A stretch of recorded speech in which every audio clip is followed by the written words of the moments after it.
நம்ம வாழ்க்கையில் பல பிரச்சனைகள் வருது. ஒரு தடவை மட்டும் இல்லை, பல தடவை தொடர்ந்து. இப்போ தான் ஒரு பிரச்சனை முடிஞ்சதை பார்த்தா அதுக்குள்ளே இன்னொரு பிரச்சனை. இதுக்கெல்லாம் முடிவே இல்லையா, வழியே இல்லையான்னு பல நேரம் யோசிச்சிருக்கோம். ஆனால் இது எல்லாத்துக்கும் வழி பைபிளில் இருக்குங்க. பாருங்கள், யோசுவா இஸ்ரவேல் ஜனங்களை நடத்தணும். அவங்களோட பாப்புலேஷன் கிட்டத்தட்ட 1.5 மில்லியன் to 2 மில்லியனுங்க.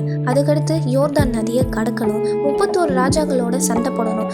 சண்டை போட்டு ஜெயிச்சு அந்த தேசத்தை இஸ்ரவேல் ஜனங்க எல்லாருக்கும் பங்கிடணும். இதெல்லாம் சின்ன விஷயம் இல்லைங்க, மலை மாதிரி பெரிய பிரச்சனைகள். ஆனால் யோசுவா தோக்கலை, அவர் ஜெயிச்சார். ஏன் தெரியுமா? தேவன் அவருக்கு ஒரு ரகசியம் சொல்லியிருந்தார். ஜோஷுவா 1:8 இந்த நியாயப்பிரமாண புஸ்தகம் உன் வாயிலிருந்து விலகாது இருக்கட்டும், இதை நீ இரவும் பகலும் தியானின்னு. தியானம்னா என்ன? நாள் முழுக்கா படிக்கணும், கேப் விடாமல் படிக்கணும் அப்படின்னு நிறைய பேர் நினச்சிக்கிறாங்க. ஆனால் அதோட அர்த்தம் அது இல்லைங்க. அவருடைய வார்த்தையை நம்ம மனசில் வச்சு அதை தினமும் நினச்சிக்கணும், அதன்படி நடக்கணும். காலையில் வேதகம் வாசிங்க, அந்த வார்த்தையை நாள் முழுக்க நினச்சிக்கோங்க. அப்போ நீங்களே பார்ப்பீங்க, உங்கள் வாழ்க்கையில் மாற்றம் வரும்.